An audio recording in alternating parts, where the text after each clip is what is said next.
ఆరాధించి ప్రార్థన చేసి వేడుకొచ్చిన పరలోకపు తండ్రి కూర్చుందాం.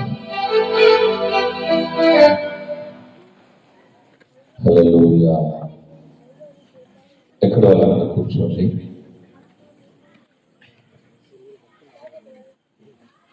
కొద్ది సమయమైనా దేవుని మాట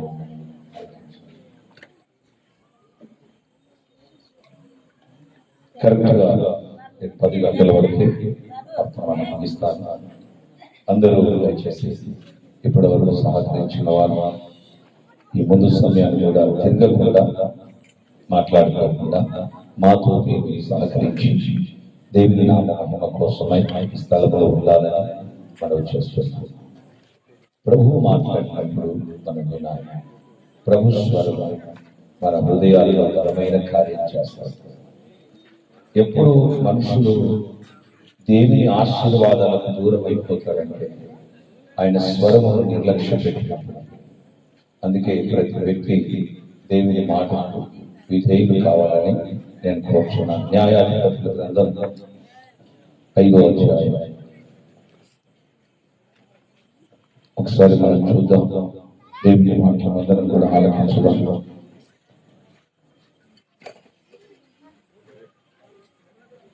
5వ అధ్యాయం మొదటిగా 7వ వచనం చదవండి. ఇశ్రాయేలీయులు దెబోరా అను నేను రాకమునుపు ఇశ్రాయేలీయులలో నేను తల్లిగా ఉండకమునుపు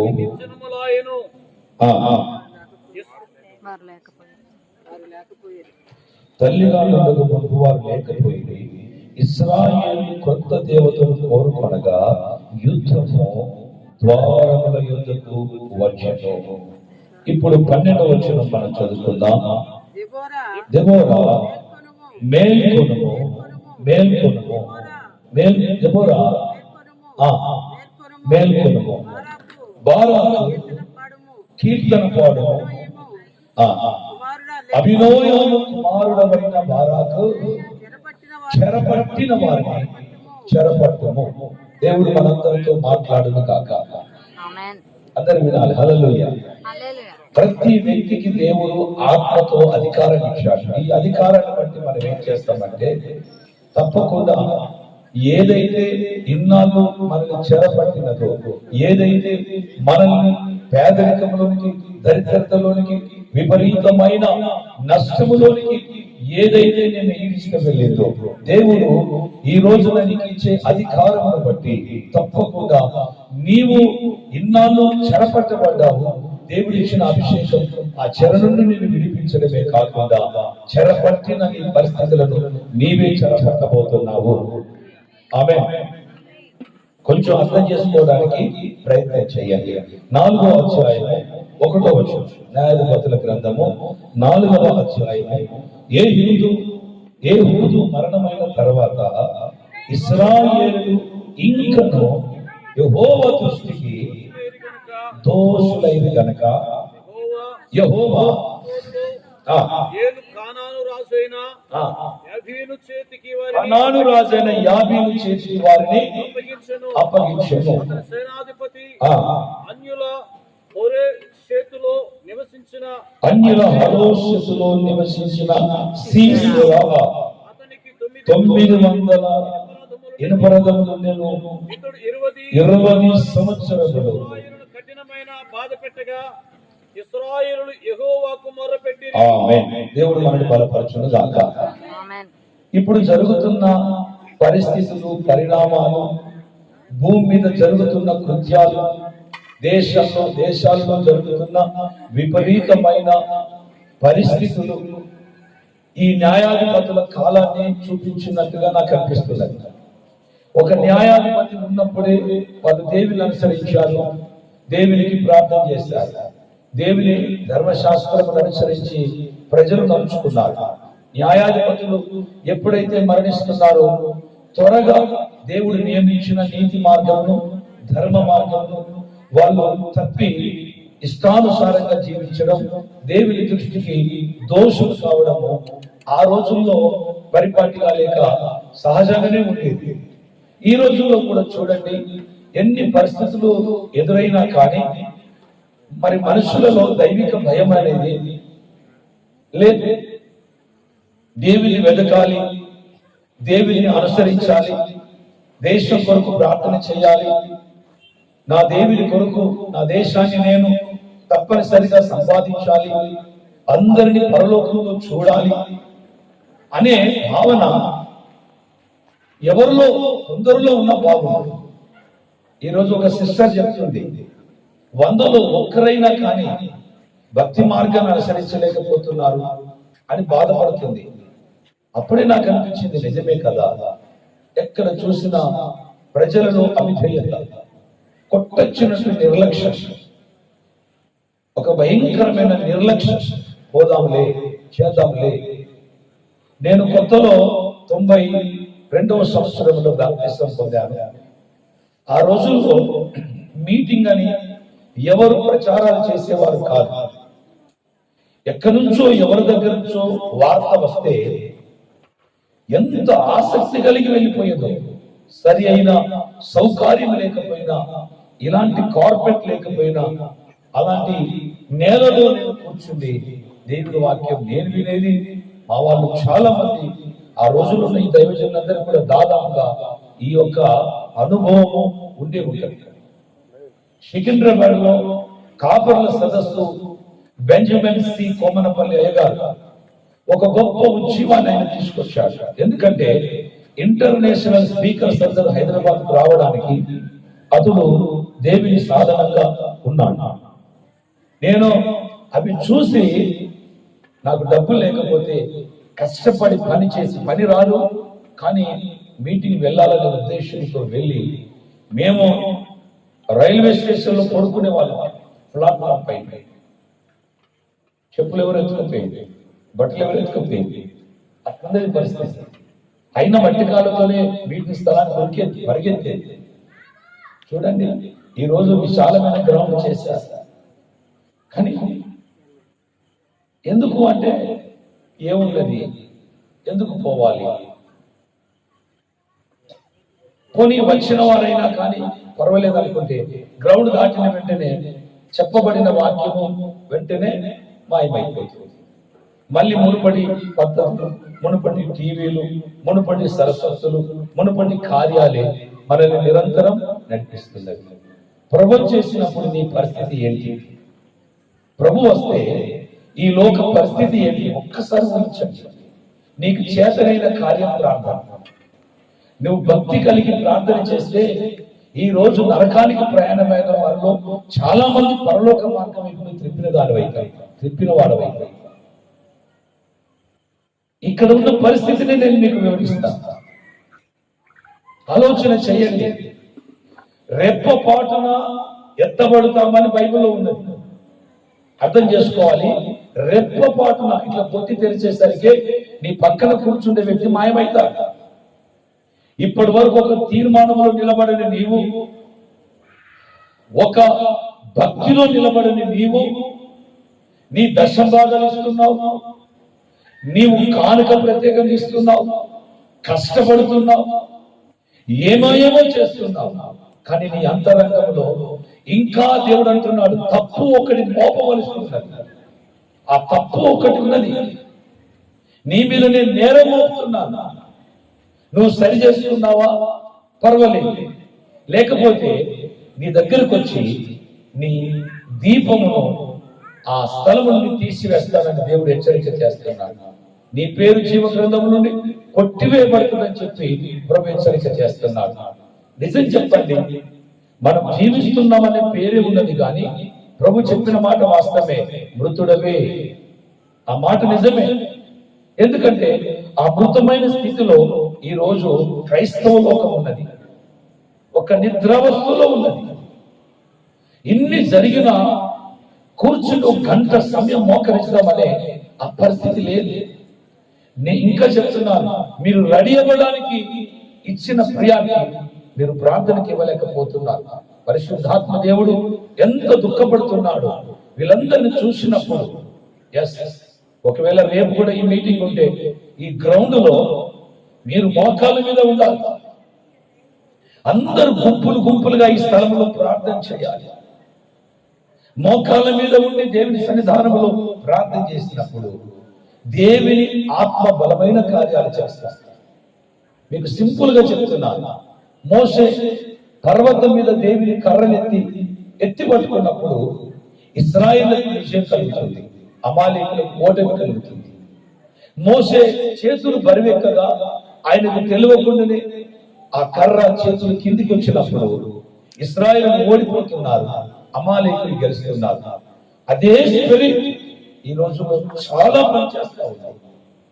అందుకని గుర్తుపెట్టుకోండి, మీకు భోజనాలు లేకపోయినా పర్వాలేదు, ఒక్క పూట తినకపోతే ఏం కాదు. కానీ ఒక్క ఆత్మ విలువను మనం గుర్తెరగాలి. వాళ్ళు నరకానికి వెళ్ళిపోయి నీ పైన నిందారోపణ చేస్తారు, నీ మీదనే చెప్తారు వాళ్ళు. అందుకే ఎందరైతే దేవుని ఆత్మ చేత నడిపించబడుతారో వారు దేవుని కుమారులు అనబడతారన్నారు. కనుక దేవుని ఆత్మ చేత నీవు నేను నడిపించబడాలి. ఏహూదు మరణమయ్యాలి. ఈయన ఒక మంచి న్యాయాధిపతిగా ఉన్నాడు. అయితే ఆయన చనిపోయిన వెంటనే అక్కడ వ్రాయబడిన మాట, మరలా ఇశ్రాయేలు దేవుని దృష్టికి దోషులైపోయారు. అంటే ఇలాంటి సభ ఉన్నప్పుడే మనకు భక్తి, పాస్టర్ గారు ఉన్నప్పుడే మనకు భక్తి, ఆదివారం ఉన్నప్పుడే మనకు భక్తి. జస్ట్ దాటామా? ఇప్పుడు ఇదే వచనము చాలా ప్రాంతాలలో కనపడుతుంది. ఎక్కడో రేరుగా నిదానంగా ప్రార్థన చేసే స్థలాలు. మొన్న ఒక పాస్టర్ గారు చెప్పారు, టీపీఎం కొరకు వాళ్ళు కబుర్లు పెట్టేవారు కానీ కాలక్షేపం చేసేవారు కానీ కొన్ని వేల మంది ఉంటారట, అందులో ఒక్కరు కూడా కనపడరు. ఎందుకు కనపడరంటే ఎవరు చూసినా ఆములలో అక్కడ నిత్యం ఉంటారట, కొట్టుకుంటారట. మన కీసర్లో జరిగింది అని చెప్తున్నాడు. చిన్న పిల్లలు ఆత్మ పొందుకొని మోకాళ్ళ మీద ఎగిరితే వాళ్ళ మోకాళ్ళలో బ్లడ్ వచ్చిందండి అని చెప్పాడు ఒక పాస్టర్ గారు. అందుకొరకని ఈరోజు చెప్తున్నాను, నిజమైన ఉద్యమం అంటే ఈ టైం మీద పోదామని అది అస్సలే కాదు. నేను సిగ్గుపడుతున్నాను. నేను చెప్తున్నా, మనమందరం ఒక రోధంలోనికి వెళ్ళిపోతే అదే నిజమైన ఉద్యమం. మనమందరం ఒక ప్రార్థనలోనికి వెళ్ళిపోతే అదే ఒక నిజమైన ఉద్యమం.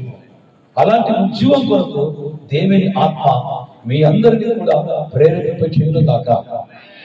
కావాలంటే దెబోరా లాంటి ఒక కమిట్మెంట్ మనకుందాం. దెబోరా 20 సంవత్సరాల ఈ పరిస్థితిని ఆమె కనులగాల్చి చూస్తుంది. ఎక్కడ చూసిన ప్రజలలో ఆక్రమణ, ఆకలి కేకలు, వస్త్రహీనత, దరిద్రం కొట్టచ్చినట్టు కనపడుతుంది. ఎందుకంటే యాబీను వాళ్ళను పాలిస్తున్నాడు, యాబీను వాళ్ళను ఏలుతున్నాడు. దేవుడే వీళ్ళను ఆయనకు అప్పగించాడు. ఇతడు కనాను రాజు. అతనికి సీసెరా అనే ఒక సేనాధిపతి ఉన్నాడు. ఈ సేనాధిపతికి 900 ఇనుప రథాలు.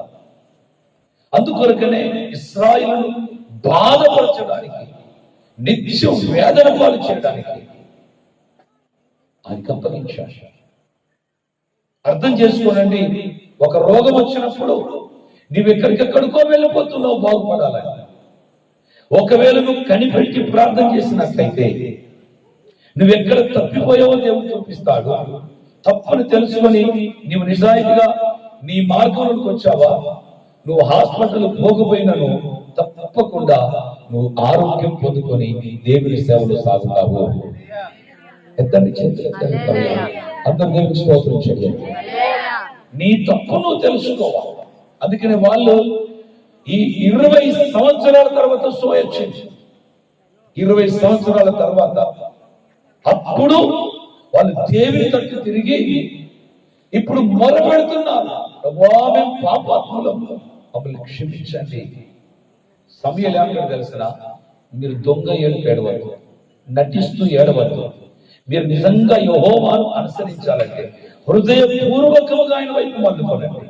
మీ మధ్యలో ఉన్న ఆ భయంకరమైన అస్తారోతు, ఆషేరు యొక్క దేవత విగ్రహములను మీరు తొలగించుకోవాలి, పాడేయండి ఫస్ట్. అవేవో కావు. నేను అనే గర్వం, నాకేంటి అనే గర్వం, నాకు బాగా తెలుసు అనే గర్వం, వీళ్ళందరూ ప్రార్థన లేని వాళ్ళే. వీరందరూ ఆ బొమ్మలను తీసేసుకోవాలి. మీ లోపల ఉన్న ఆ అహమును తొలగించుకోవాలి. అప్పుడు మాత్రమే మిస్మా అనే స్థలానికి నువ్వు వెళ్తావు. అక్కడ దేవుడు నిన్ను అంగీకరిస్తాడు. అప్పుడు ఎక్కడైతే నువ్వు బలహీనమయ్యావో, నష్టపోయావో, అక్కడి నుంచి దేవుడు మరలా నిన్ను ఆశీర్వదించడం మొదలు పెట్టేస్తాడు. గట్టిగా హృదయపూర్వకంగా ఆయన వైపు మళ్ళుకోవాలి, హృదయపూర్వకంగా ఆయన వైపు తిరగాలి. ఇదే ఈ రోజున దేవుడు చూపిస్తున్న ఒక మార్గం. అందుకే దెబోరా ఏం చేసిందంటే ప్రజల పరిస్థితిని చూసింది. నువ్వు నేను కూడా ఇప్పుడు సెల్ ఫోన్లో అన్ని వార్తలు వస్తుంది. ప్రతి వార్తకు నువ్వు స్పందించాలి, ప్రతి వార్తకు నువ్వు ఏడవాలి. ఇమ్మీడియట్లీ స్పందించి నువ్వు మోకరించకపోయినా పర్వాలేదు, ప్రభువా ఇది నీ చేతులకు అప్పగిస్తానంటే అక్కడ దేవుని ఆత్మకార్యం జరుగుతుంది. అందుకే ప్రజల భారం ఎవరైతే కలిగి ఉంటారో, దేశాన్ని దేవుని ఎవరైతే ప్రేమిస్తారో వారు తప్పక దెబోరా వలె ఆలోచన చేస్తారు. దెబోరా ఎవరంటే లబ్బిదోతు అనే ఒక వ్యక్తికి భార్య. ఈమెకు పిల్లలు ఉన్నారు, భర్త ఉన్నాడు, పనులు ఉన్నాయి. కానీ ఏం చేసింది తెలుసా? ప్రజల కొరకై ఆమె ప్రార్థన చేయడానికి ఒక స్థలాన్ని నిర్ణయించుకున్నాడు. తన గృహాన్ని వదిలిపెట్టేసి, అంటే ఈ కాలంలో మీరు ప్రార్థనకు రండి అని చెప్తే ఎన్ని సాకులు చెప్తారు. దెబోరా కూడా ఒక కుటుంబం ఉంది, దెబోరా కూడా పనులున్నవి. కానీ ఆమెకు ఇచ్చిన 24 గంటల్లో ఆమె కొన్ని త్యాగం చేసుకుంటుంది. నిద్ర త్యాగం, వేకువనే లేవడం, కుటుంబానికి అన్ని సిద్ధపరచడం, ఆమె పరిచర్యకు ఏది అడ్డు రాకుండా అన్ని తేరుకోవడం, ఆమె మాత్రం చల్లారకుండా ఆ బలిపీఠంను పండించడం, ప్రార్థనలో కొనసాగడం, ఆమె అదే స్థితిని ఎప్పుడు కూడా అనుకరించేసేది. ఆమె ప్రవక్తి ఎలా అయింది? పుట్టుకతో ఎవరు ప్రవక్తలు కాదు, ప్రవక్తి కాదు. మీ సమర్పణే ఆ ప్రవక్తగా నేను చేస్తాను. నీ ప్రార్థన జీవితమే ప్రవక్తిగా నేను చేస్తాను. ఎందుకంటే మనుషుల్లో ఉన్నవాడు దేవుని స్వరం వినడు. ప్రత్యేకించబడిన వాడు ఏకాంతంగా ఉన్నప్పుడే దేవుడితో గడుపుతాడు. దేవుడు ఆయనకు తన సంగతులు తెలియపరుస్తాడు కనుక అవి ప్రకటించువాడే, ప్రవశించువాడే ప్రవక్త. ఆమేన్. కనుక ఈమె ఏం చేసిందంటే భర్తను ఒప్పించి, పిల్లలను ఒప్పించి, ఆమె సేవా జీవితానికి ఫలాని పని, ఫలాని వ్యక్తి, భర్త అడ్డమున్నారని సాకులు చెప్పదు. అందుకే మన ఒక సామెత ఉంటుంది, మనసుంటే మార్గం ఉంటుంది. ప్రేమ ఉంటే దూరం భారం కాదంటారు. అర్థమైందా? ప్రేమ ఉంటే దూరము భారం కాదు. ప్రేమ లేకపోతే పక్కనున్నా కానీ ఎన్నో సాకులు చెప్తాం. అర్థమైందండి? ప్రేమ లేకపోతేనే సాకులు వస్తాయి. ప్రేమ ఉన్నదనుకోండి ఎంత దూరమైనా నడిచి రాగలుగుతాం. అది కావాలి ఈరోజు.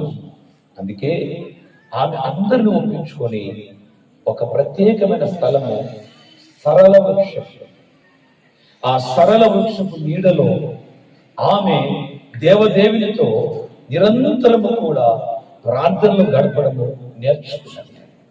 ఎలా నేర్చుకున్నది అంటే, నేను మధ్యాహ్న కాల సమయంలో యబ్బేసుకు చెప్పినట్లుగా అతడు దేవుణ్ణి తెలుసుకున్నాడు కనుక దేవుడు ఏమై ఉన్నాడు, ఏ వాగ్దానం చేశాడు, దాన్ని బట్టే అతని స్థితిని మార్చుకున్నాడు.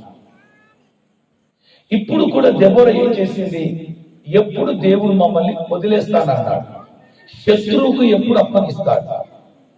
శత్రువుకు అప్పగించిన తర్వాత మేము ఎంత నష్టపోతామో, ఈ నష్టం ఏం కావాలి అంటే ఈ కష్టాలన్నీ కూడా మళ్ళీ మేము విడుదల పొంది స్వతంత్రులుగా బ్రతకాలి. అప్పుడు ఎన్నో రోజులుగా ఆమె ఆ సరళ వృక్షాన్ని ఎంచుకున్నది. అక్కడికి వెళ్ళిపోయి నిరంతరం ప్రజల పాపము ఒప్పుకొనుచున్నది. నెహెమ్యా గ్రంథం 1వ అధ్యాయం 6వ వచనం. ఒకసారి ఎలా ఒప్పుకోవాలో నెహెమ్యా మనకు నేర్పిస్తాడు. చూడండి త్వరగా. నీ చెవియొగ్గి నీ చెవియొగ్గి నీ నేత్రములు తెరచి నీ సన్నిధిని దివారాత్రము నీ దాసులైన ఇశ్రాయేలీల పక్షముగా. ఒకటి నెహెమ్యా చెప్తున్నాడు, యెరూషలేము కూలిపోయింది, గోడలు కూల్చబడ్డవి, గుమ్మములు కాల్చబడ్డవి, యెరూషలేము అంతా కూడా ఒక పెంటవలైపోయింది. దాని స్థితిని ఇప్పుడు నెహెమ్యా ఒక్కసారి హృదయ భారం కలిగి ఇక దేవుని దగ్గర ఆయన దివారాత్రులు ప్రార్థన చేయడానికి ఆయన గోనె పట్ట వేసుకొని బూడిదంతా కూడా తలపైన వేసుకొని దేవుని దగ్గర ప్రార్థనకు ఒక మంచి వేదికను సిద్ధపరచుకున్నాడు. అది ఏంటి అనంటే, ఒకటి నీ యొక్క ప్రజలైన ఇశ్రాయేలు నిమిత్తమై నేను దివారాత్రులు నీ సన్నిధిలో ప్రార్థన చేస్తున్నాను. నీ చెవి యొక్క నీ కన్నులు తెరిచి నా మొరను నువ్వు ఆలకించు, మా స్థితిని నువ్వు చూడాలి అని చెప్తున్నాడు. నెంబర్ 1 చదువుదా. ఇశ్రాయేలీల పక్షముగా. ఒకటి ఇశ్రాయేలీయుల పక్షముగా నేను చేయి ప్రార్థన అంగీకరించు. రెండవది నీకు విరోధముగా పాపము చేసిన ఇశ్రాయేలు కుమారుల దోషమును నేను ఒప్పుకొనుచున్నాను. అర్థమైందండి? వాళ్ళకు ఒప్పుకోవడానికి ఇప్పుడు తెలివి లేదు అని అందరు వినాలి. ఒప్పుకోవడానికి తెలివి లేదు. వాళ్ళకు ధర్మశాస్త్రం కనిపించట్లేదు. వాళ్ళు దేవుని వైపు నష్టపోతున్నారు, ఏడుస్తూ ఉన్నారు, కష్టపడుతున్నారు. కానీ దేవా మేము ఫలాని స్థలాల్లో తప్పిపోయామని ఒప్పుకుంటే దేవుడు ఎప్పుడో విడిపించేవాడు. దేవుడు ఎందుకు 20 సంవత్సరాలు చూశాడంటే ప్రజలలో ఈ పశ్చాత్తాపం రాలేదు. ఒక్కరు లేస్తే చాలు, ఆ ఒక్కరు లేచి ప్రార్థన చేస్తే దేవుడు తప్పక ఆమేన్. బైబిల్ వాక్యం ఏం చెప్తుందంటే, ఇశ్రాయేలీల కుమారుల దోషము నేను ఒప్పుకొనుచున్నాను. లాస్ట్ నేను నా తండ్రి ఇంటి వారు పాపము చేసి ఉన్నాము. లాస్ట్ మాట చూడండి. హల్లెలూయా. హల్లెలూయా. 3 విషయాలు ఒప్పుకుంటున్నాడు. ఒకటి, ఇశ్రాయేలీల పక్షంగా ప్రార్థన చేయడానికి వచ్చాడు. ప్రజలను చూస్తాడు. స్తోత్రం చెప్పండి గట్టిగా. మళ్ళీ ఎందుకంటే టైం లేదు, నేను త్వర చెప్తాను. ఎప్పుడు కానీ ఒక విజ్ఞాపనకర్త ఒక్కరు హార్ట్ఫుల్ గా హృదయపూర్వకంగా ప్రజల పాపమునంతా ఒప్పుకుంటున్నట్టు దేవుడు అంటున్నాడు, ఆ దేశమునే నేను క్షమిస్తానంట. Praise the lord. ఆ దేశాన్ని క్షమిస్తాను. అట్లాంటి ఒక కనికరము గల దేవుని మనం కలిగి ఉన్నాం. ప్రజల పాపం మన మీద వేసుకొని, ఇప్పుడు నెహెమ్యా ఏ తప్పు చేయలేదు, ఏ పాపం చేయలేదు. ఆయన ఎలాగన ప్రజలు దేవుడు కలిసిపోతారు అంటే పాపం ఒప్పుకోవడానికి వారికి మనస్సు లేదు, ఒప్పుకోవడానికి వారికి హృదయం లేదు. ఇప్పుడు ఏమైపోయాడంటే వాళ్ళ పక్షాన్ని అంటే వాళ్ళతో కలిసిపోయాడు. స్తోత్రం. వాళ్ళతో కలిసిపోయాడు. తిరుగుబాటుదారులతో, వక్ర మార్గం నడిచే వారితో, వ్యభిచరించే వారు, అందరి పాపాలు నెహెమ్యా ఒప్పుకున్నట్టుగా దెబోరా కూడా కొన్ని సంవత్సరాలు సరళ వృక్షము క్రింద చేరి ప్రార్థన చేస్తారు. అందరు వినాలి. దానియేలు కూడా అలాగనే ప్రార్థన చేస్తాడు. ప్రజల దోషమంతా ఒప్పుకుంటాడు. మా దేవా, నా తండ్రి, నా దేవా, ఇలాగన ఎంత గోజాడి ప్రార్థన చేస్తే వారిని చెరలోని దేవుడు విడిపిస్తాడు. ఈ రాత్రి నేను చెప్తున్నా, ఇక్కడున్న బిడ్డలందరూ మందిరంలో నిరంతరం ప్రార్థన చేయాలి, నిరంతరం కన్నీళ్లు కాల్చాలి. అది ఎప్పుడు ఖాళీగా ఉండద్దు. అది ఎప్పుడు ఖాళీగా కనపడకుండా నిత్యం ప్రార్థన పరులతో నిండుకోవాలి.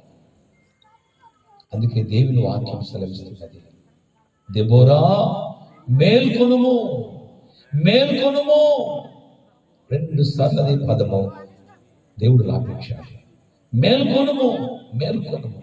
ఆమె చెప్తుంది, నేను ఇశ్రాయేలీయులకు తల్లిగా లేకముందు వారు కొత్త దేవతలను కోరుకుంటే యుద్ధమే వాకిలి దగ్గరికి, గవినుల యుద్ధకు వచ్చిందట.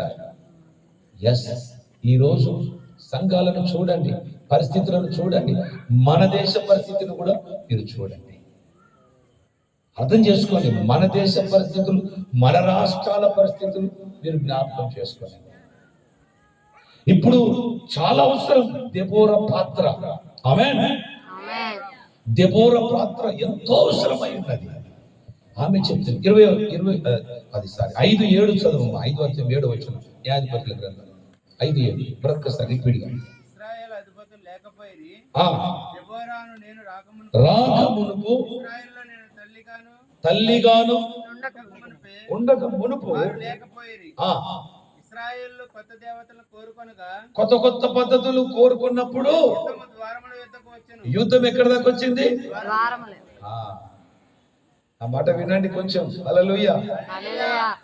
ఎక్కడి దాకా వచ్చిందట? ద్వారములే. ఇప్పుడు ఎక్కడ చూసినా మన ఓపెన్ గా చెప్పొద్దు కానీ వినండి, ఎప్పుడు లేని విధముగా చొరబడి చాలా భయంకరంగా హింసలు పెడుతున్నారు. మొన్న ఒక పాస్టర్ని పొడిచారు, ఘోరాలు జరుగుతున్నాయి. దీనికి అంతటి కారణం దురాత్మలు, చీకటి శక్తులు, వాయుమండల దురాత్మలు చాలా చెలరేగినాయి. అందుకనే ఇప్పుడు ఏం చేయాలంటే మీరు నేను యుద్ధోపకరణాలు ధరించుకొని దేవుని సైనికులుగా నిలబడవలసిన రోజులు ఇవి. ఎఫెసీయులకు రాసిన పత్రిక 6వ అధ్యాయం ఒకసారి చదవండి, 10వ వచనం. తుదకు ప్రభు యొక్క మహాశక్తిని బట్టి ఆయన యందు బలవంతులై ఉండుడి. యేసుక్రీస్తునందే బలవంతులమై ఉండాలి. మీరు అపవాది తంత్రములను ఎదిరించుటకు శక్తిమంతులగుటకు. అర్థమైందా? ఏం కావాలంట? ఎదిరించుటకు ఏం కావాలి? శక్తిమంతులగుటకు దేవుడిచ్చు సర్వాంగ కవచమును ధరించుకొనుడి. ఏలయనగా మనము పోరాడున్నది శరీరతో కాదు, మనుషులతో కాదు. శరీరం అంటే ఎవరండి? మనుషులతో కాదు గాని ప్రధానులతోనూ అధికారులతోనూ వాయుమండల ప్రస్తుత అంధకార సంబంధులకు లోకనాథులతోనూ ఆకాశ మండలమందున్న దురాత్మల సమూహములతోనూ పోరాడుచున్నాము. మనుషులతో కలబడి మనుషులతో పోరాడే తత్వం దేవుడు మనకి ఇవ్వలేదు. నీకు ఎవరైనా కానీ ప్రేమించాలి. ఎంతటి వ్యక్తినైనా ప్రేమిస్తూనే ఉండాలి. ఆమేన్.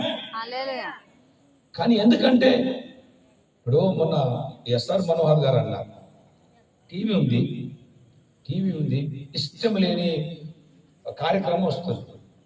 టీవీని మారుస్తామా, ఛానల్ మారుస్తామా? మంచి చెప్పండి. సింపుల్ కదా. టీవీనే మారిస్తే ఎట్లుంటది? అందుకే టీవీ అనేది మనుషులు. నువ్వేం చేయాలి? ఛానల్, నీ చేతిలో ఉన్న రిమోట్తో ఛానల్ చేంజ్ చేయాలి. అందుకొరకనే ఈ రోజున మనం పోరాడేది కనిపించని శక్తులు ఉన్నాయి. ఆ కనిపించని శక్తులతో నీవు చేతులెత్తి ప్రార్థన చేయాలి. మోషే ఏ రీతిగానైతే కొండ మీద వాయుమండల దురాత్మ సమూహాలతో ఆయన ఫైటింగ్ చేశాడు. అవి ఎప్పుడైతే మోషే ద్వారా ఓడిపోతున్నాయో యెహోషువకు బలం వస్తుంది, గెలుస్తా ఉన్నాడు.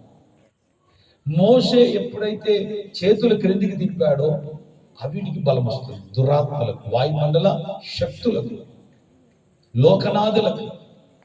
అమాలేకులు అంటే ఎవరో కాదు. అమాలేకీలు అంటే ఎవరో ఏశావు సంతానము అంటేనే ఒక్క పూట భోజనం కొరకు జ్యేష్ఠత్వపు హక్కును అమ్ముకున్న భ్రష్టుడు, వ్యభిచారి. శరీరానుసారులే, వారందరూ శరీరానుసారులే. నేను చెప్తున్నా, ఇక్కడున్న బిడ్డలందరూ చెప్తున్నాను, మనకు శత్రువు బయట లేడు. మొదటిగా నీ శరీరమే నీ శత్రువు. దీన్ని గెలిచావా, నువ్వు లోకాన్ని గెలిచినట్టు. ఆమేన్. హల్లెలూయా. ఎవరు ఆమెనే చెప్పట్లే, హల్లెలూయా. గట్టిగా నాది హల్లెలూయా. హల్లెలూయా. దేన్ని గెలవాలి? శరీరం. శరీరాన్ని గెలవాలి.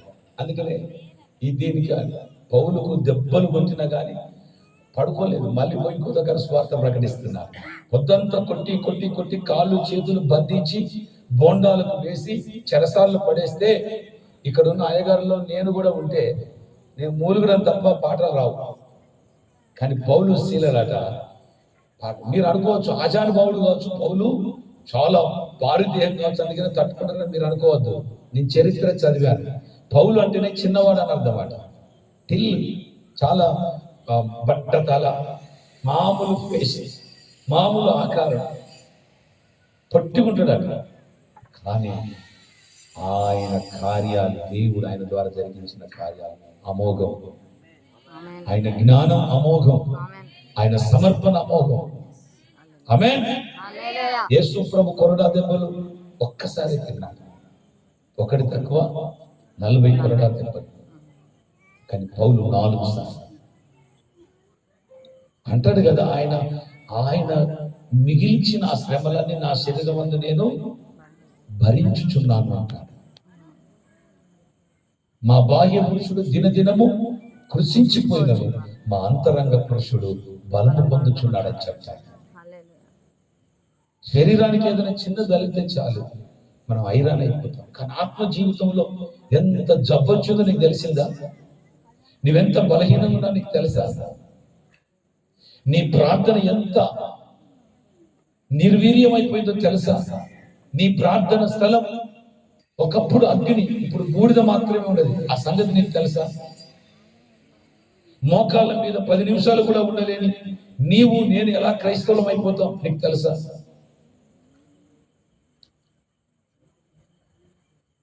అందుకొరకే వెనుకున్నవి మరిచి ముందున్న వాటి కొరకు నేను వేగిరపడుచున్నాను అంటాడు. పౌలు సమర్పణ ఏం తెలుసా? కొట్టినా కానీ ఆయన ఏమంటాడు, ఏమైనా జరిగేది మృతులలో నుండి పునరుత్థానం కలగవలనని ఏ విధము చేతనైనను మృతులలో నుండి నాకు పునరుత్థానం కలవని సమస్తము పెంటగా ఎంచుకుంటున్నానని చెప్తున్నాను. ఈరోజు నీవైనా నేనైనా ఎవరమైనా మొదట గెలవాల్సింది నీ శరీరాన్ని, నీ కులాన్ని గెలువు, నీ కలిగిన అలవాట్లను గెలవాలి, మీరు కలిగిన కోరికలను గెలవాలి. అందుకే ఒక మాట చదవండి, నేను ముగిస్తాను. రోమపత్రిక 8:13 త్వరగా. మీరు శరీరానుసారముగా ప్రవర్తించిన ఎడల చావవలసిన వారై ఉందురు గాని చచ్చిపోవాలి. ఆత్మచేత కానీ ఆత్మచేత శారీర క్రియలను చంపిన ఎడల జీవించెదరు. ఆమేన్. ఆమేన్. హల్లెలూయా. హల్లెలూయా. నేను ఇంత తిట్టినా మీకు సోయి రాకపోతే ఎట్లా చెప్పండి? హల్లెలూయా. హల్లెలూయా. మీకు ఏసనే పక్క, కానీ పాపం ఆయన లేడు. శరీర క్రియలన్నీయో యేసయ్యా నాలో నా కాల్చివేయుమా. ఇలాగనా నేను ప్రతిదీ కూడా కాల్చమని అడిగాను. నీకు మరుగైనది నాలోన ఏమీ లేదు. యేసయ్యా నీ కన్నులు నా హృదయాన్ని చూస్తున్నవి.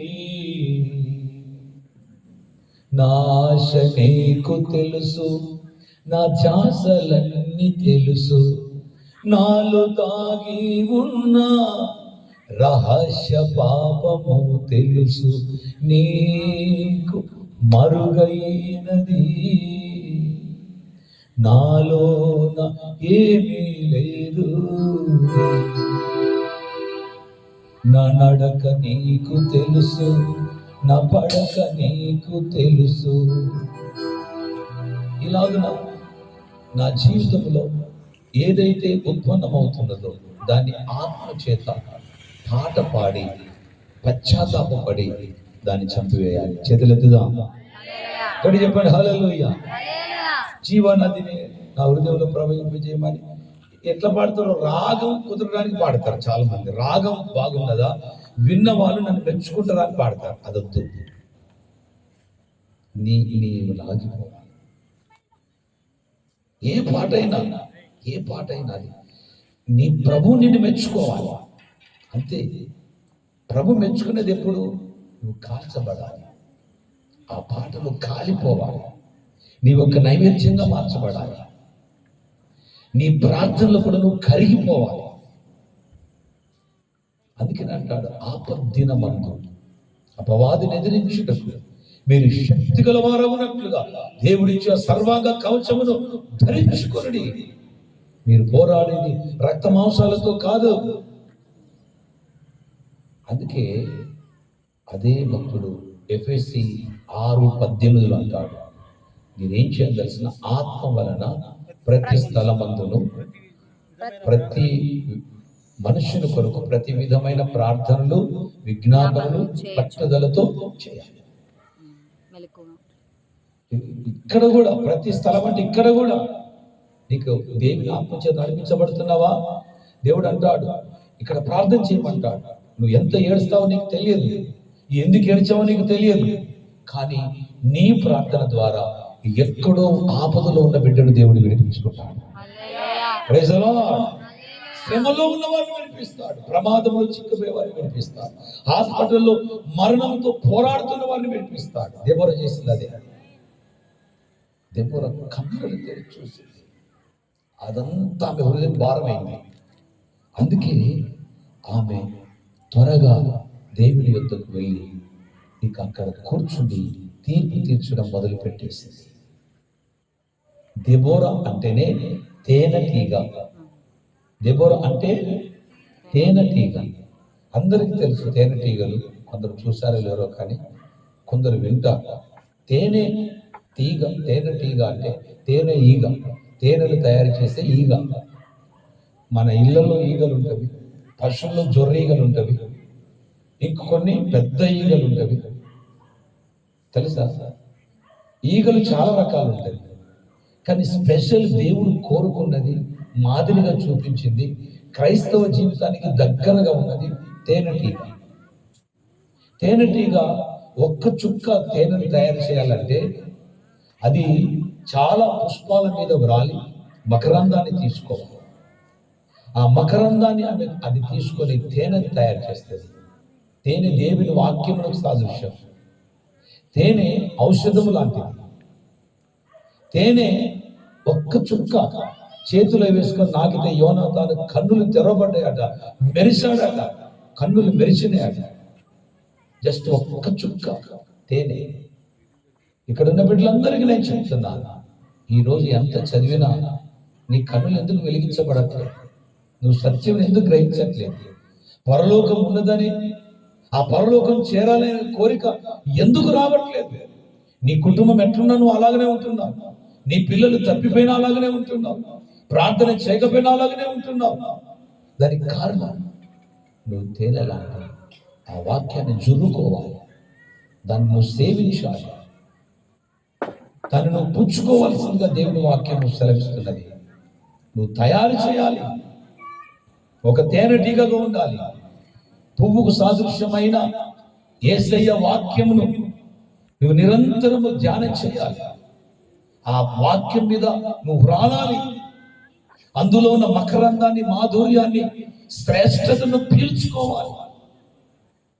ఈరోజు నేను నిలబడ్డాను అంటే దేవుని వాక్యమును లోతుగా ధ్యానం చేస్తుంది. దేవుని స్వరం విని అది నా అన్వయించుకోవడమే. నేను అందులో ఉన్న మకరందాన్ని తీసుకుంటున్నా, యేసయ్యలో ఉన్న మకరందాన్ని తీసుకుంటున్నా. నిలబడిన చోటెల్లా తేనెను పంచుతున్నాను. ఈ తేనె నిన్ను స్వస్థపరుస్తూ ఉన్నది, నీ కన్నులు తెరుస్తూ ఉంటుంటే, నీ మనోనేత్రములు వెలిగిస్తూ ఉంటుంట. అందుకే ఇక్కడ నా అక్కలు, చెల్లెళ్ళు, అన్నయ్యలు, తమ్ముళ్ళు, రేపటి రోజున మీ ప్రార్థన గది ఒక యేసయ్య తోటగా ఉండును గాక. హల్లెలూయా. మీ ప్రార్థన గదిలో దేవుని వాక్యం మీద వ్రాలండి. అందులో నన్ను చాలా లోతుగా ధ్యానం చేయండి, లోతుగా ధ్యానం చేయండి. మునక్కడ చాలా మంది సాంబార్లో వచ్చేసి మునక్కాయ, దాని గడ ఉంటుంది కదా, మునగడ, దాన్ని తింటా ఉంటే ఒక పాస్టర్ గారి యొక్క అమ్మ అన్నమాట ఇట్లా గీరాగా పెడతాను. గీరు పెడితే, బాబు అట్లా కాదు దీన్ని తినాల్సింది, నీవు దాన్ని మొత్తం పీస్గా నమ్ము. ఎందుకంటే నువ్వు పడేసిన దాంట్లో కూడా చాలా విటమిన్ ఉంటుంది, చాలా రుచి ఉంటుంది. ఆమె తెల్లారి అగ్గిపుల్ల ఇట్లాంటి చాలా బర్మన కాల నువ్వు అట్లా చేయాలి అని అంటే, అప్పటి నుంచి ఆయన చెప్తాడు, దేవుని వాక్యం కూడా నేను అట్లా నమిలి నమిలి నమిలి నమిలి అందులో ఉన్న మాధుర్యాన్ని తీసుకోవడానికి ఇష్టపడతాను అంటాడు. చేతులకి గట్టిగా మళ్ళీ నా వెనకాల నాకు ముందుగా కొన్ని శుభాలు చెప్పిన నాతో కలిసి వచ్చిన దైవజనులు ఐజన్, మేము పర్వతం ఎక్కేవాళ్ళం, చాలాసేపు రోధించి చాలాసేపు ప్రార్థన చేసేది. ఇప్పుడు అదే అలవాటు తనకైనా నాకైనా. రాత్రులు మేము బైబిల్ తెరిచేసి ఆ దేవుని స్వరం కొరకు ఎదురు చూస్తాం, ఓతుగా మోకాల మీద. అప్పటి ఫోటో చూస్తే పరిచయం అయిపోతాం. మా మోకాల జీవితం అంత అట్లా ఒక్క ఓడి తీసుకుని 3 గంటలు మాట్లాడేది నేను. ఎట్లా అంటే పరిశుద్ధాత్మ వశమైపోతుంది, పరిశుద్ధాత్మ వశమై ధ్యానించే కొలది అనేకమైన సంగతులు వచ్చేవి. అందుకే తేనెని తయారు చేసి గుడ్డను పెట్టి అది చాలా గుంపులైన తేనెను, ఈగలను కంటా ఉంటాయి. ఈరోజు నువ్వు నేను నిజంగా వాక్యమును అందించి స్వార్థాన్ని అందిస్తే చాలా మందికి నువ్వు లీడర్ అయిపోతావు. చేతులకి దేవుని స్తోత్రం చేద్దాం గట్టిగా. హల్లెలూయా. బాయమ్మ అని ఒక అమ్మ ఇంట్లో నన్ను ఉంచాను. నేను 92లో బాప్తిసం పొందాను. 95లోనే స్పీకర్గా వెళ్ళాను గుడివాడకు నన్ను పిలిచారు. 95 బాయమ్మ అనే ఒక ఇంట్లో ఉంచారు. ఆ పాస్టర్ గారికి దగ్గర బంధువురాలు, అన్ని తాటాకి లేదు. కానీ నేను కొత్తగా స్పీకర్ని కనుక ఆ ఇంట్లో ఉన్నాను. ఆ అమ్మ నన్ను తీసుకొని చర్చి కాడికి వచ్చేది. చర్చికి ఆమెకు చాలా దూరం, నడుచుకుంటే వచ్చేవాళ్ళం. నిజంగా ఆమె ఎంత సువార్త చెప్పేదంటే నమ్మలేం మనం. వరంగల్ నుండి పాస్టర్ గారు వచ్చారు రా అని ఆమెకు వాళ్ళకు వీళ్ళకు కోరిక పుట్టించేసి తీసుకునేది. బట్టలు ఉతికే వాళ్ళ బట్టలు బకెట్లు వేసి వచ్చిన తర్వాత ఇద్దరు అవుతుంటారు అని చెప్పేసి వాళ్ళని తీసుకొని చర్చకు వచ్చేసి ప్రతి వారం అదే పని ఆమె, ప్రతిరోజు అదే పని ఆమె. ఆమె కాదా ఒక తేనెటీగ? ఆమె కాదు ఒక దెబ్బోరా? చెప్పండి అమ్మా. ఇన్ని సంవత్సరాలు ఊసురు అనుకుంటూ నువ్వే వస్తాంటి. ఇంకా నువ్వు రావాలంటే ఇంకెంత అది కావాలి, నువ్వు రెడీ కావాలి. టీ కాఫీ అన్నీ అయిపోయిన తర్వాత చిన్నగా అద్దం దగ్గర 10 సార్లు చూసి ఇంకేమైనా కనుబొమ్మలు ఇంకేమైనా ఉన్నాయా రెడీమేడ్ అని అతికించుకోవాలని చెప్పేసి. స్తోత్రం. అర్థమైందా? పెదాలు బాగున్నాయా లేవా, ఇంకేమైనా పూసుకోవాలా? స్తోత్రం. అట్లయితే నువ్వు ఈగవుగా జోరీగా అయితే వస్తున్నా జాగ్రత్త. ఏ ఈగ? మీకు జోరీగలు తెలుసో తెలియదు, మాకు ఎట్లున్నాయి, ఎట్లకు అవి రక్తం పీలుస్తాయి, అవి పడితే వదులు. కొందరు అట్లా ఉంటారు పాపం, పక్క మనుషులు పీల్చుగా తింటారు. ఆ జోరీగా కావద్దు. మన ఇళ్ళలో ఈగలు అయితే మాత్రం ఎంత భయంకరమైన జబ్బు తయారు చేస్తాయి. అది ఏ పువ్వు మీద వాళ్ళగా చూసారా? చెప్పండి. అది వాళ్ళే స్థలాలే, మీరు వాంతి చేసుకునే స్థలాలు. స్తోత్రం. ఇక్కడున్న జబ్బును అక్కడున్న జబ్బును అసలు కలరా వచ్చేది వాడికి. కొందరు చిన్న వార్త తెలిసే చాలు ఇక దాన్ని అందరి కంటరోగం లెక్కన అంటిస్తారు, లేకపోతే వాళ్ళకి నెమ్మది ఉండదు. అవన్నీ ఈగలు. కానీ మిమ్మల్ని చూస్తే మీరు తేనెటీగ లెక్కన కనబడతారు. కానీ మనుషులు మీరు కుట్టుకోవద్దు, సాతాన్నే కుట్టాలి. మీరు పోరాడేది ఎవరితో? మీరు కుట్టాల్సింది ఎవరిని? భయపడకండి, ఏం చేయడు, గట్టిగా మాట్లాడండి. ఎవరిని? yes హల్లెలూయా. మిమ్మల్ని చూస్తేనే సాతానుకు భయం కావాలి. అట్లా దెబోరా ఆ సరాల వృక్షంని ఒక ప్రార్థనా స్థలంగా మార్చుకున్నది. ప్రజలందరూ దేవుని వైపు తిరుగుతున్నారు, దుఃఖిస్తున్నారు. ఇప్పుడు గొప్ప సమూహం అయిపోయింది. ప్రజలకు ఆమె తేనెను అందించేసేది.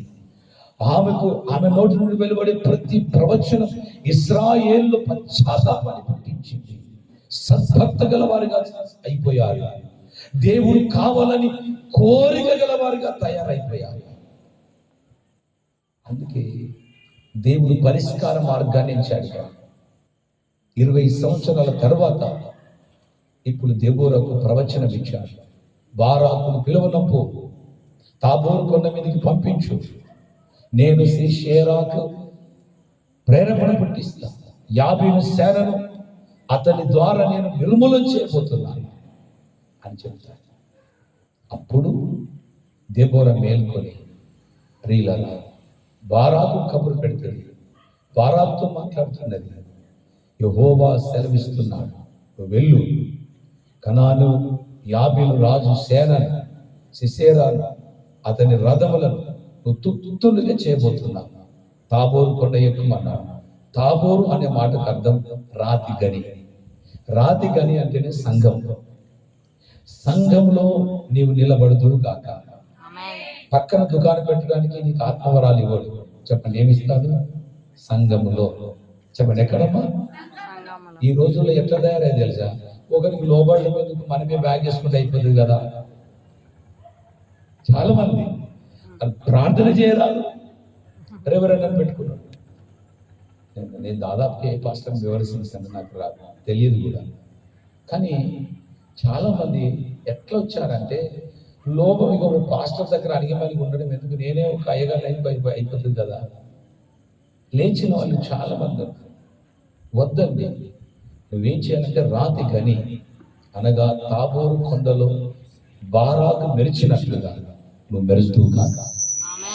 బారాకు అంటేనే మెరుపు అనండి. బారాకు అంటే దెబోరా అంటే తేనెటీగ. హల్లెలూయా. అప్పుడు లేచి దెబోరా మాట విన్నాడు. కానీ దెబోరాతో అన్నాడు, తమరు కూడా ఆ యుద్ధానికి నాతో కూడా రండి అన్నప్పుడు దెబోరా మళ్ళీ దేవుని ఆత్మను బట్టి వివేచించి, నేను రావడాన్ని బట్టి ఘనత నీకు రాదు, ఒక స్త్రీకి ఇవ్వబోతున్నాడు అని చెప్పేస్తాను. అయినను దెబోరాను తీసుకుని యుద్ధానికి వెళ్తాడు. దేవుడు చెప్పాడు, దేవుడు వచ్చాడు, దేవుడు ఈ పక్షాన ఉన్నాడు. దేవుడు ఆ బారాకుతో ఉన్న సైన్యమును బలపరిచాడు. కనాను సేనాధిపతి అయిన సిసేరా అతడి సైన్యంతో వచ్చేస్తే దేవుడు ఇశ్రాయేలీల నుండి ప్రతి ఆయుధమును బలపరిచి ప్రతి వ్యక్తిని అభిషేకించి ఆ సమయంలో గొప్పగా వాడుకున్నాడు. ఆ సమయంలో ప్రియుల కనానీయులు చిత్తుగా ఓడిపోయారు. ఆ ఓటమి భయము చేత ఈ సిసేరా అనే వ్యక్తి పారిపోతున్నాడు. రథాలను వదిలిపెట్టి, గుర్రాలను వదిలిపెట్టి పారిపోతున్నాడు. కానీ బారాకు కూడా అది చూసేసి వారిని తరమడానికి అతడు కూడా రథం తీసుకొని బయలుదేరాడు. అప్పుడు దెబోరా ప్రవచనం నెరవేరింది. యాయేలు అనబడిన ఒక కన్య స్త్రీ ఆ సీసేరాకు అడ్డం తిరిగింది. రండి రండి అని చెప్పేసింది. అతడు ఆమె ఇంటికి వచ్చాడు, ఆమె గుడారంలోకి వచ్చాడు. అతడు భయము చేత వణికిపోతుంటే గొంగలి కప్పింది. అతడు లేచి దాహం అన్నాడు. ఒట్టి మీద ఉన్న మీగడ పాలు తీసి అతనికి దాహం తీర్చింది. అతడు యుద్ధములో పరిగెత్తుడలో అలసిపోయాడు కనుక ఆ పాలు త్రాగిన వెంటనే అతడికి అలసట చెంది గాఢ నిద్రలోకి వెళ్ళిపోయాడు. అప్పుడు దేవుని ప్రవచనం నెరవేర్చబడి నిమిత్తమై పనివాని సుత్తెను పనివాని మేకు ఈ రెండు పట్టుకొని ఆ యొక్క సిసెర దగ్గరికి వచ్చేసి ఈ మేకు కణతలో పెట్టి ఆ సుత్తెని లేపి బలంగా కొట్టేస్తే సిసెర తల అక్కడనే రెండుగా వక్కలైపోతుంది. ఆ మేకు తలలో నుండి భూమికి దిగుతుంది. అక్కడనే ఆమె కాళ్ళ దగ్గర పడి చచ్చిపోతాడు. 20 సంవత్సరాలు హీరోగా ఉన్నాడు. 20 సంవత్సరాలు తిరుగులేని వ్యక్తిగా ఉన్నాడు. 20 సంవత్సరాలు ఇశ్రాయేలు పంటలు, పశువులు, గొర్రెలు, మేకలు అన్ని కూడా లాగేసుకున్నాడు. ఎక్కడికి వెళ్ళిపోయినా ఆయనతో ఒక సైన్య సమూహం ఉండేది. ప్రియులారా, ఈ సమయం నీది. ఆమేన్. ఈ సమయం నీది. దేవుడు నీకు ఇచ్చిన సమయం.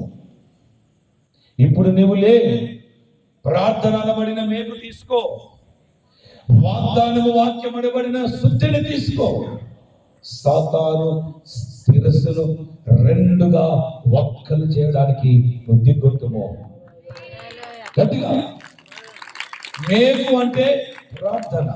మేకు అంటే అందరూ అన్నారు. మేకు అంటే ప్రార్థన. మేకులు తెలుసా? టెంట్ వాళ్ళు కొడతారు. మేకులు తెలుసా? తెలుసు. మేకు సుత్తే, వాగ్దానం, వాక్యము, వాగ్దానం. ఆమేన్. హల్లెలూయా. ఇలా కొట్టామనుకోండి, సాతాను చిత్తుగా తుప్పై ఓడిపోతాడు. హల్లెలూయా. ఆమేన్. హల్లెలూయా. నీకు అప్పగించాడు దేవుడు. ఇది నీ సమయం. హల్లెలూయా. ఆమేన్. దేవుడు నీకు ఇచ్చిన సమయం. నువ్వు లేవాలి. అప్పుడు బారాకు వస్తావంటే ఇట్లండి అని చెప్పి వెతికేది ఏంటంటే అప్పుడు బారాకు దెబోరా ప్రవచనాన్ని జ్ఞాపకం చేసుకొని వెళ్ళిపోతాడు. ఆ కనానీయుల రాజైన యాబీను దొరకబట్టి ఖడ్గం చేత చంపేస్తాడు. అప్పుడు ఇశ్రాయేలుకు 40 సంవత్సరాలు నెమ్మది కలుగుతున్నది. గట్టిగా చెప్పండి కొట్టి దేవునికి స్తోత్రం చేద్దాం. గట్టిగా హల్లెలూయా. లాస్ట్ లో ఒక మాట చదువుకుందాం, ముగించుకుందాం. 5వ అధ్యాయం 18వ వచనం. ఇప్పుడు వచ్చే వారి కొరకు దేవుడు మాట్లాడతాడు. చదవండి. జెబూలూనీయులు మరణ భయం లేక ప్రాణము తృణీకరించిన జనము నఫ్తాలీలు భూమి మెట్టల మీద ప్రాణము తృణీకరించిరి. ఆమేన్. మీరెవరు చెప్పట్లే హల్లెలూయా. మళ్ళీ చెప్పండి హల్లెలూయా. భూమి మెట్టల మీద ప్రాణాలనే. ఈ భూమి మెట్టలు యుద్ధ భూమి ఏదో కాదు, ప్రార్థన స్థలాలు. 12 గోత్రాలలో 2 గోత్రాలు దెబోరాకు కలిసి వచ్చింది. అందులో జెబూలూనీయులు ఉన్నారు. మరణ భయం లేక దెబోరాతో కలిసి ఆ యుద్ధంలో వాళ్ళు పాల్గొన్నారు. రెండవది నఫ్తాలీలు ఉన్నారు. వాళ్ళు భూమి మెట్టల మీద ప్రాణాలను తృణీకరించారు. పోని ప్రాణం. మనము ఈ రోజున యుద్ధం చేద్దాం. ఈ తల్లితో కలుసుకుందాం. మనం కలిసి పోరాడదాం. ఇక్కడ అమ్మగారు ఉన్నారు, అయ్యగారు ఉన్నారు. మీరు అభిషక్తులైన ఆ దైవ సేవకులను మీరు కలిగి ఉన్నారు. పిల్లరా, వారితో కలిసి వాయుమండల దురాత్మ సమూహాలతో మీరు పోరాటం చేయడానికి మీలో జెబూలూనీయులు లేచుదురుగాక, నఫ్తాలీలు లేచుదురుగాక. ఆమేన్. వర్షం వస్తున్నది. వర్షం రాకముందుకే నువ్వు చెప్తాను వీళ్ళు గారు హల్లెలూయా. వీళ్ళు ఎప్పుడు నఫ్తాలీలు కాదు, జెబూలూనీయులు కాదు. తడుచుకుంటూ వచ్చేవారే. మన అయ్యగారి దగ్గర 30వ తారీఖు మొత్తం తడిచిపోయాను. నా షూలో సాక్షులు పడకపోతే తీసుకొని పట్టుకుని వెళ్ళిపోయాను. స్తోత్రం. ఇక్కడ ఎట్లా అయిందా? మొన్నటి ఆదివారం, ఈ ఆదివారం కాక నెక్స్ట్ అటుపోయిన ఆదివారం మెదక్ దగ్గర గాజులగూడమైన స్థలానికి వెళ్ళాను.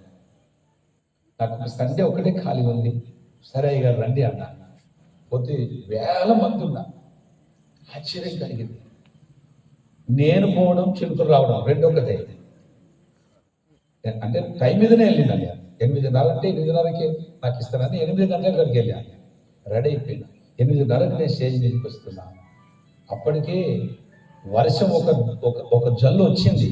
నేను అనుకున్న అందరూ పోతున్నాం అనుకున్నా. వాళ్ళు ఇక్కడ మొండి మనుషులు కిందనే కూర్చున్నారు. కుర్చీలు లేవు. మొత్తం ఇలాంటి పడకల్లో కూర్చున్నారు. మీకు తెలుసు, తడిస్తే కూర్చోబుద్ధి కాదు, కానీ వాళ్ళు 4 సార్లు లేచారు, కూర్చున్నారు. మీరు నమ్ముతారో లేరు, నేను గంటన్నర నిలబడ్డాను, తడుస్తూనే ఉన్నాను. మొత్తం నా కోట్లో నుండి నేను సూటు కూడా విప్పలేగా, అలా నీళ్లు గారిపోతూనే ఉన్నాయి. నా వెనకాల పాస్టర్లు ఉన్నారు, దాదాపు ఒక 30 మంది పాస్టర్ల స్టేజ్ మీద, పెద్ద స్టేజ్ అది. అందరూ వైట్ అండ్ వైట్ వేసుకున్నారు. వాళ్ళందరూ మోస్ట్ సీనియర్. వాళ్ళు ఆ వర్షంలో కేకలేస్తాను వాక్యం మాట్లాడదండి. స్తోత్రం. వాళ్ళు చాలా అంటే చాలా చప్పట్లు కొడుతున్నారు, మస్తు ఎంకరేజ్గా ఉన్నారు.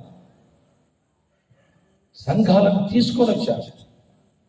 పార్థసారథి అని ఒక దైవజనుడు నన్ను పిలిచారు. బ్రాహ్మణ కులం నుండి రక్షించబడ్డాను. మళ్ళీ నిన్నటి ఆదివారం 18వ తేదీన నేను గజ్వేల్ దగ్గరికి వెళ్ళాను. ఇక్కడ వాక్యం విన్న ఆ సేవకులు, సంఘాలు 70 కిలోమీటర్ల పైనుండి మళ్ళీ అక్కడికి వచ్చారు. వచ్చి అందరు నన్ను కలుస్తా ఉన్నారు. నాకు చాలా సంతోషం కలిగింది. అబ్బా, అంత దూరం నుండి వచ్చారంటే అవడండి.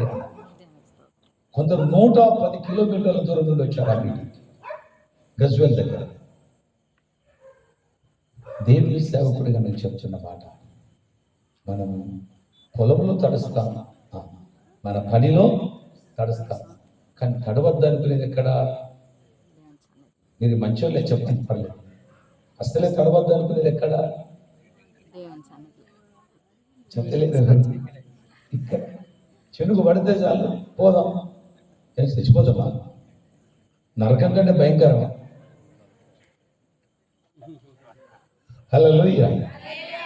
బైబిల్ తడిసినా మీకు మంచిగా ఉన్నాయి కదా, షర్ట్ లోపల పెట్టుకోవాలి. మీరు బుక్స్ పెట్టుకోకపోయేదా? చెప్పండి, అందరూ అర్థం చేసుకోండి. బుక్స్ను మనం కాపాడుకోవడానికి షర్ట్ లోపల పెట్టుకొని స్కూల్కి వెళ్ళిన రోజులు లేవా? రైట్. బైబిల్ తడిస్తేనే మంచిది, కొత్త బైబిల్ ఇస్తాడు దేవుడు.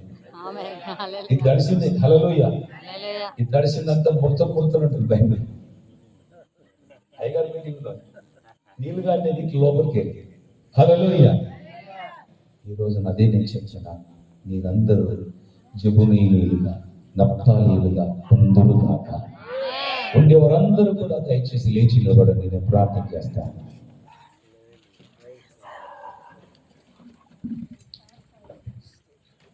మీరెండు చేతులెత్తి దేవునికి ఇష్టలుగా ఉందాం. థ్యాంక్ యూ లార్డ్, వందనాలు. అందరూ చెప్పండి, హల్లెలూయా. కళ్ళు మూయండి, ప్రభువైపు నీ మనసు పెట్టండి. నేనొక సైన్యముగా మారాలి, నీ సన్నిధానములో నిలవాలి.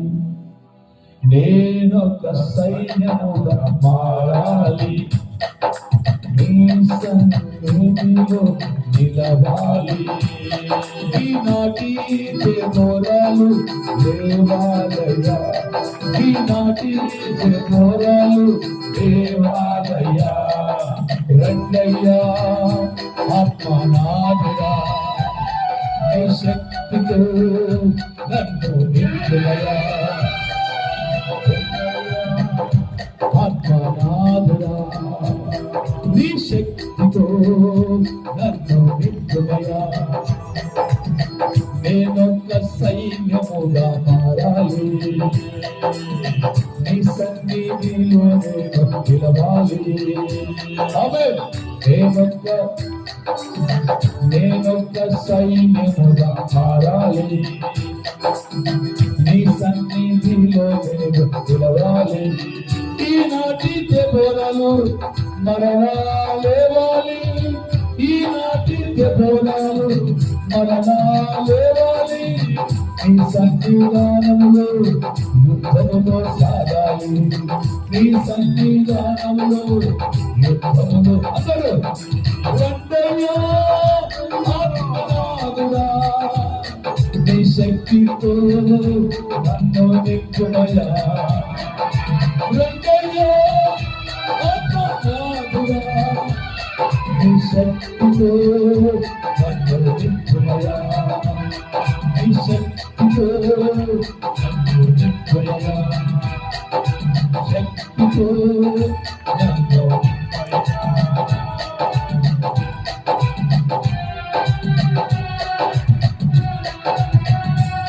చెప్పండి.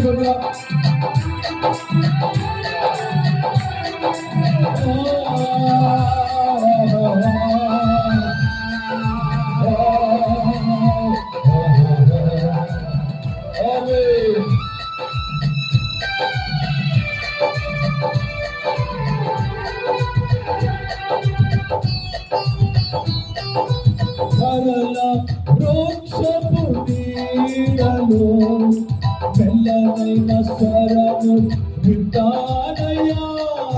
సరళ వృక్షపు నీడలో నీ మెల్లనైన స్వరము వింటానయ్యా. ప్రజల భారమే హృదయములో నిండాలి, ప్రజల భారమే హృదయములో నిండాలి. ఆ భారముతో ప్రార్థనలు సాగాలయ్యా, ఆ భారముతో ప్రార్థనలు సాగాలయ్యా. నేనొక్క సైన్యముగా మారాలి, నీ సన్నిధిలో నేను నిలవాలి. నేనొక్క సైన్యముగా మారాలి, నీ సన్నిధిలో నేను. అందరూ యేసు రాజా, అందరూ యేసు రాజా అనండి. యేసు రాజా, యేసు రాజా, యేసు రాజా, యేసు రాజా, యేసు రాజా, యేసు రాజా, యేసు రాజా, యేసు రాజా, యేసు రాజా, యేసు రాజా, యేసు రాజా, యేసు రాజా. నేనొక్క సైన్యము మారాలి, నీ సన్నిధిలో నేను సాగాలి. నేనొక్క సైన్యముగా మారాలి, నీ సన్నిధిలో నేను సాగాలి.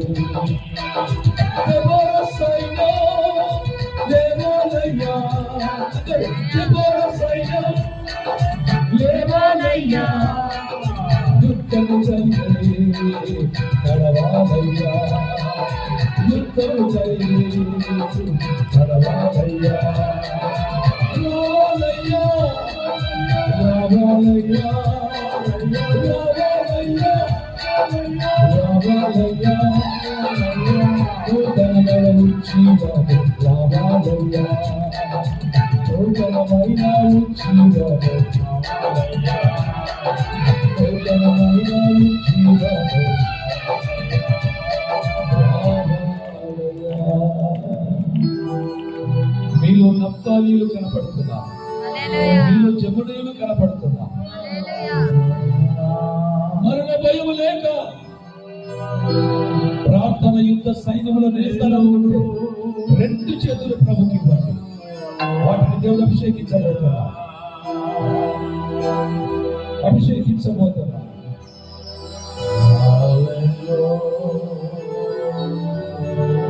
దయగల తండ్రి, చేతులెత్తిన ప్రతి వారిలో తేనె వంటి నీ వాక్యము వారిలో ధైర్యాన్ని పట్టించుగాక, ప్రార్థన శక్తిని పట్టించుగాక. నీ సమాధానము చేత నింపబడుదురుగాక. నీ సన్నిధి అప్పుడు మోసుకొని వెళ్ళిపోయే ఒక మంచి అలవాటు కలిగిదురుగాక.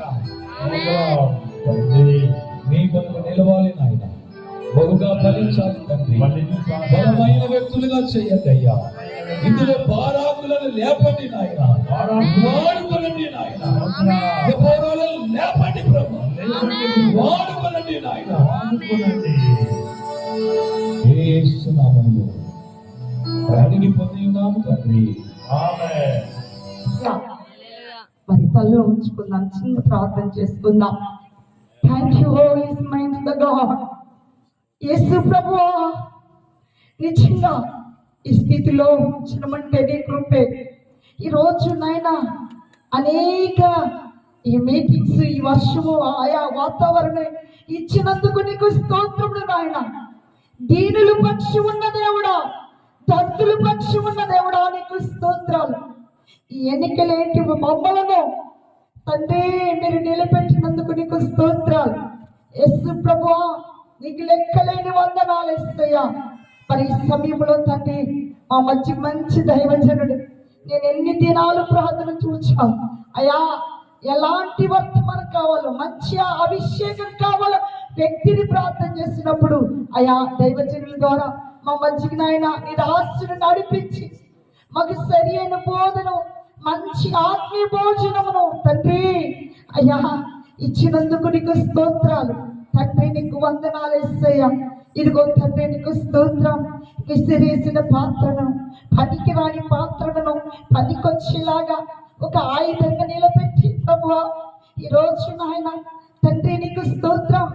ప్రార్థన అనేక జీవితంలో ముందు కొనసాగిస్తున్నందుకు నీకు స్తోత్రాలు అయ్యా. నీకు స్తోత్రములు నాయన. ప్రభువా నీకు వందనాలు. యేసు ప్రభువా ఎంతో బిడ్డలు ఆశ కలిగి అనేక ప్రాంతం నుంచి వచ్చినారయ్యా తండ్రి నీకు స్తోత్రాలు. అది నీ కృపను బట్టే నాయన. నీకు వందనాలు అయ్యా. నీకు స్తోత్రములు నాయన. మాదంటే ఏమీ లేదయ్యా అయ్యా. నీకు స్తోత్రములు తండ్రి. మాదంటే ఏమీ లేదయ్యా. సమస్తమును నడిపించే నాయకుడా నీకు స్తోత్రములు. Encounter Spirit of God, Holy Spirit of God, may haste to the least, to the mind, to the place, to the God. యేసు అయ్యా ఆ మధ్యలో మీరు సంచరిస్తున్నందుకు నీకు స్తోత్రాలు అయ్యా. అయ్యా నీకు వందనాలు ప్రభు. ఇంత సమయం కూడా నాయన చక్కటి పాటలు, మంచి దైవజనుడు, మంచి వర్తమానం ద్వారా మీరు మాట్లాడించిన దేవుడు తండ్రి అయ్యా. అయ్యా మా జీవితాలు ఇంకా ఫలించండి, అనేక ఫలాలు ఇచ్చుటకు దయచేయి అయ్యా. బీటి భూములు విత్తన వేసుకు ఇంకా శక్తివంతంగా ఈ ప్రాంతంలో వాడుకోమడుగుచున్నాను యేసయ్యా తండ్రి. నీకు స్తోత్రములు చెల్లించుతున్నాను ప్రభా. నీకు వందనాలు. మరి ఈ వేదిక మీనున్న దైవజనులందరినీ మీరు బలపరచండి ప్రభా. అయ్యా ఇదిగో తండ్రి నీకు స్తోత్రములు తండ్రి నాయన.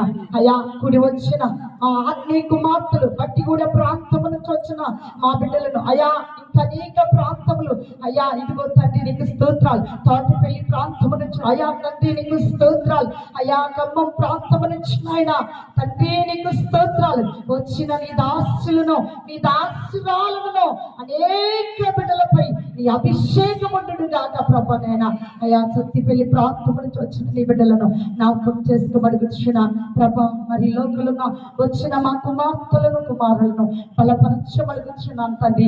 నీకు స్తోత్రములు చెల్లించుంటున్నాను యేసు ప్రభా.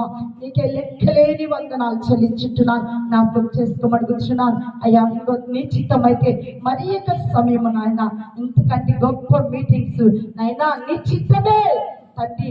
అది నీ చిత్తమైతే జరిగించండి ప్రభా. నీకు స్తోత్రాలు అయ్యా. ఇదిగో తండ్రి నీకు వందనాలు ప్రభా. మరి కూడి వచ్చిన మా బిడ్డలందరూ దీవించి ఆశీర్వదించయ్యా. ముఖ్యంగా దైవజనుడు మమ్మల్ని అయ్యా ప్రేమించి తండ్రి ఒక మాటతో మరి నైనా ఇదిగో తండ్రి అయ్యా ఆ ప్రాంగం నుంచి నాయన ఈ స్థలానికి నడిపించి ఎంతో మంది దైవజనుల మాట ద్వారా అద్భుతం జరిగించిన దేవానికి స్తోత్రాలు అయ్యా. ఇదిగో తండ్రి వాతావరణం కూడా ఎటువంటి అయా గడిబిడి లేకుండా కృప చూపెట్టిన దేవుడు నాయన తండ్రి. జ్ఞాపకం చేసుకోమడుగుచున్నాను మరి నాయన యేసు ప్రభా. నీకు స్తోత్రములు చెల్లించుంటున్నాను ప్రభా. మరి సమయం ఇంతవరకు కూడా నీ కృప, నీ సన్నిధి, నీ ప్రసన్నత, నీ పరిశుద్ధాత్మ నుంచి నడిపించి అనేక గొప్ప రీతిగా అయ్యా మీరు కార్యం చేసినందుకు నీకు స్తోత్రములు తండ్రి. జ్ఞాపకం చేసుకోమడుగుచున్నాం తండ్రి. ఈ చిన్ని ప్రార్థన చేస్తున్నాం తండ్రి. ఆమేన్, ఆమేన్. ఆశీర్వాదంతో సెలవు తీసుకుందాం.